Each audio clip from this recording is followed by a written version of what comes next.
Que a graça e a paz do Senhor Jesus esteja convosco. Falando ainda sobre a nossa lição número 7, Estevão, o mártir avivado, né? Vamos ver o primeiro tópico dessa lição. O primeiro tópico dessa lição diz que Estevão, usado por Deus, vai falar do testemunho de Estevão. O nome de Estevão aparece pela primeira vez na escolha dos diáconos, em Atos 6. Claramente, o evangelista Lucas faz uma menção de destaque ao dizer que o primeiro mártir era um homem cheio de fé e do Espírito Santo. No versículo 8, tomamos conhecimento de outras características de Estevão: cheio de fé e de poder, fazia prodígios e grandes sinais entre o povo. Essa reputação causou inveja e grande oposição dos adversários da igreja. Levantaram-se alguns da sinagoga, chamados de libertinos, dos sirineus, dos alexandrinos, dos que eram da Cilícia, da Ásia, e disputavam com Estevão. Nos dias de hoje, oremos para Deus levantar crentes como Estevão, cheios de fé e de sabedoria. Então Estevão aparece muito rapidamente na narrativa bíblica.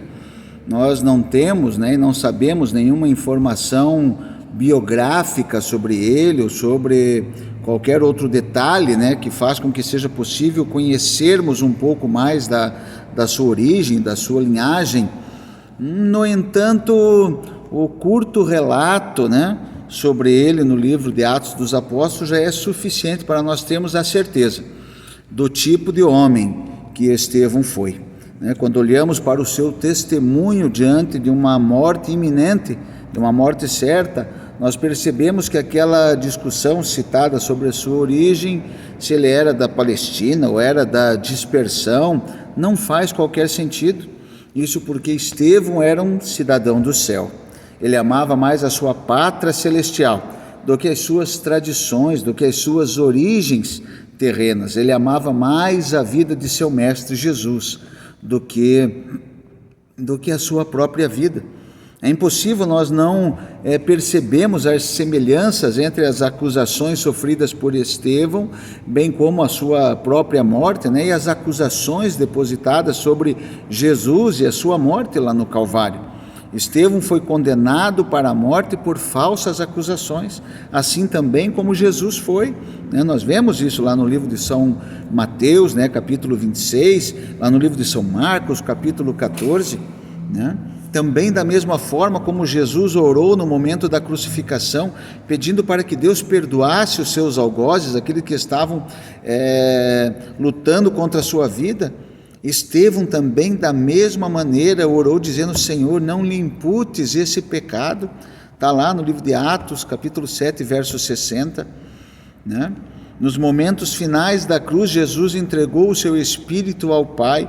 Estevão, por sua vez, entregou o seu espírito a Jesus.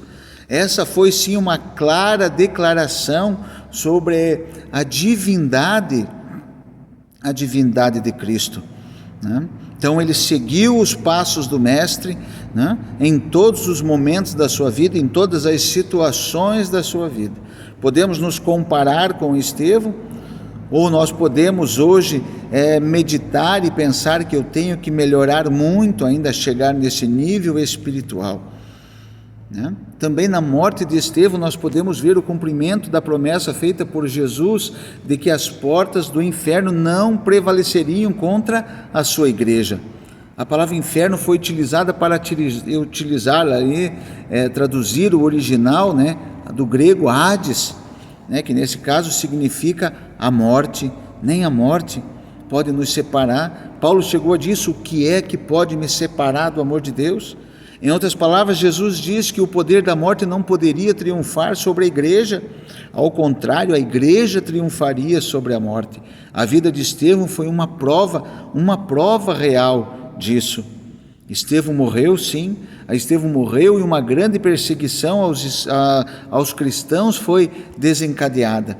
Mas logo no capítulo seguinte já vemos Filipe preparando o evangelho de uma forma muito semelhante a Estevão, pregando, sendo usado pelo Espírito Santo de Deus. A igreja estava sendo perseguida, sim, mas nada poderia ser capaz de barrar a pregação do Evangelho. As vestes daquele que matara o primeiro mártir da era da igreja foram depositadas aos pés de Saulo de Tarso, o maior perseguidor da igreja na época, mas uma promessa havia sido feita: a morte não poderia prevalecer contra os seguidores de Cristo. Então, um capítulo depois, no próprio livro de Atos, nós podemos entender que essas vestes foram depositadas, na verdade, aos pés do maior líder do cristianismo, o apóstolo Paulo. O maior dos perseguidores agora havia se tornado o maior pregador do Evangelho. E eu quero dizer para você, muitas das vezes não vamos julgar, nós não sabemos mais aquele que muitas das vezes nós estamos julgando e olhando para ele e achando que ele não tem mais jeito. O que nós temos que fazer é levar até ele a palavra. Não tenha medo de pregar a palavra, de levar o Evangelho, de levar as boas novas a essas pessoas, porque você pode estar levando uma boa nova, levando uma palavra para um futuro pregador do Evangelho também. É assim que a graça de Deus faz. Ela transforma o perseguidor em perseguido, para que a glória de Deus e a obra de Cristo na cruz sejam manifestas. Assim como Estevão, Paulo também foi martirizado, e igualmente outros milhares e milhares de cristãos ainda hoje estão sendo martirizados. Mas eu digo para você, a igreja continua de pé, porque a morte não pode prevalecer contra os escolhidos de Deus.